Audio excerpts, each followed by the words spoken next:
For years, one question has echoed across Nigeria and beyond. Why is Nnamdi Kanu still in detention? Behind the public headlines and political statements lies a deep network of power, fear, and national interest. Today on Blackish Gold Originals, we break down the 5 major forces still holding the key to his freedom and the unspoken fears behind it. The 4th people will shock you. Let's deep dive. The federal government of Nigeria. At the very top of the power chain sits the federal government of Nigeria, the executive arm led by the president and guided by the Office of the Attorney General of the Federation and Ministry of Justice. Officially, their stance has remained consistent. Nnamdi Kanu faces serious charges related to treason, terrorism, incitement, and threats to national security. For instance, in September 2025, a court ruled that prosecutors had presented sufficient evidence for Kanu to face trial on terrorism and treason charges. The government argues that releasing him now, before due legal process is completed, would set a dangerous precedent, one that could weaken the nation's control over separatist movements, particularly in the southeast where the indigenous people of Biafra has been proscribed. According to prosecution documents, prior to closing their case in June 2025, the government presented evidence including recorded broadcasts and alleged destruction of public property. For example, one document cited indicates that 128 police officers, 37 army officers, and 10 DSS agents were recorded as killed during related unrest, while 164 police stations and 19 electoral commission facilities were destroyed. But many Nigerians believe this official explanation only scratches the surface. Critics argue the detention of Kanu has become a symbol, not just of national security, but of political leverage, ethnic tensions, and the unresolved legacy of a failed secessionist war. But what if there is a sector of law enforcement that is even deeply involved in all of these? The Department of State Services, DSS. The DSS is more than just a security agency. It is the custodial powerhouse behind Nnamdi Kanu's detention and movements within Nigeria. Every court hearing, every public appearance, every delay passes through their control. In July 2023, the DSS confirmed that although Kanu had access to his personal doctors, his detention remained under their supervision. According to the DSS, Kanu's release could destabilize national peace. During court testimony in June 2025, a DSS witness stated that between 170 and 200 security personnel had been killed in the southeast region due to activities linked to indigenous people of Biafra, IPOB, and its paramilitary wing, ESN. They also maintained that the paramilitary group, Eastern Security Network, ESN, was formed under Kanu without legal backing. They argue his voice remains too powerful, a spark that could reignite old fires across the southeast. Meanwhile, critics counter that this very fear gives the DSS its leverage. Keeping Kanu locked up means maintaining control. The agency's claims of compliance with legal norms, for example, allowing medical access under supervision, are contrasted by consistent court orders warning the DSS against obstructing access. The question now is, what role do the judicial and legal authorities play in this complex web of custody, delay, and national security? Now let's talk about the judicial and legal authorities on this issue. Then comes the judicial system, the courts, the appeals, the endless adjournments. While the judiciary is meant to be independent, many Nigerians suspect political pressure and judicial caution have turned this case into a legal maze.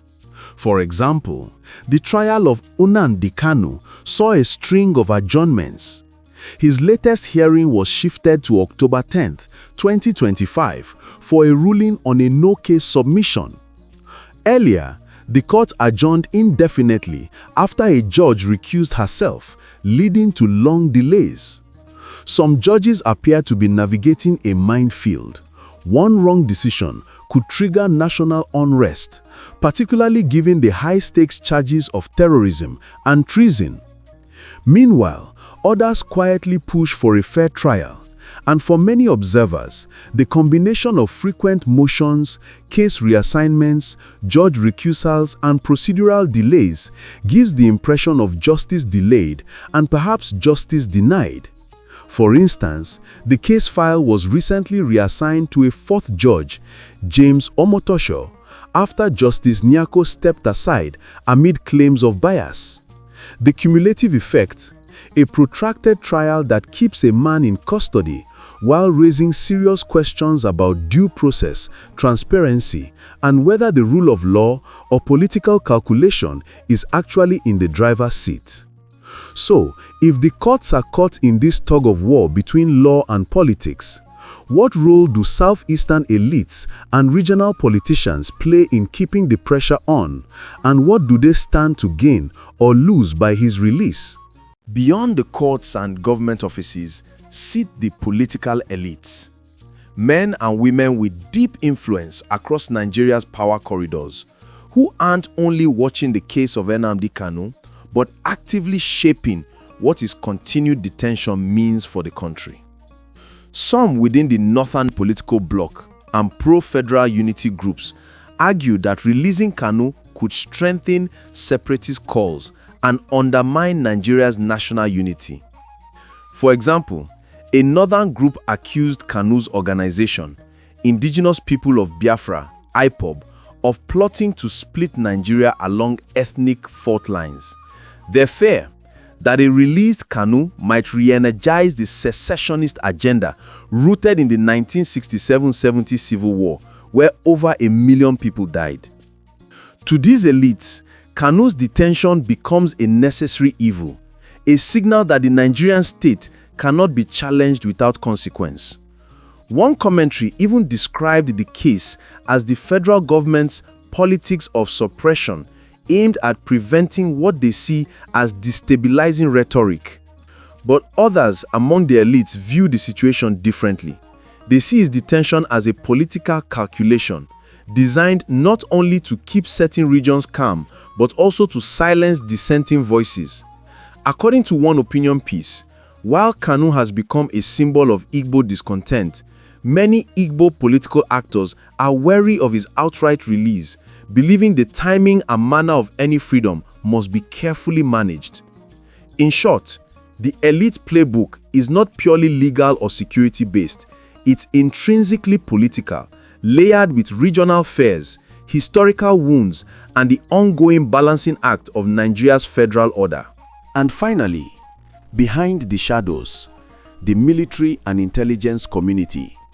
These are the unseen power brokers who shape national security policy and respond to perceived threats before they grow. In southeast Nigeria, for example, violence linked to separatist agitation surged 125% year-on-year in Q1 2025, indicating the region remains a major flashpoint. Many within these circles believe that Nnamdi Kanu's release could reignite militant activity in the southeast, embolden pro-Biafra groups, and stretch Nigeria's fragile security system even further. For instance, the military reports that in 2023, some operations in the region neutralized 464 militants, recovered 684 weapons and 5,825 rounds of ammunition. The cost of insecurity is steep. Between January and May 2025, at least 152 security personnel were killed in attacks by non-state actors. Their influence may not be loud, but is powerful, because when it comes to national security, their word carries weight. Decisions made in those corridors ripple out into politics, law, and societal stability. So who really holds the key to Nnamdi Kanu's freedom? The government says it's the courts. The courts say it's the process. And the people, they say it's politics. Until those interests align, the truth behind his detention will remain one of Nigeria's most complicated stories, a mix of law, loyalty, and lingering fear. But in our next episode, we'll dive even deeper, exploring the 5 Nigeria politicians that don't want Nnamdi Kanu released, shaping this ongoing drama. Click the link on your screen to continue this investigation. This has been Blackish Gold Originals. Stay curious, stay informed, and don't forget to subscribe, because the next revelation might just change everything.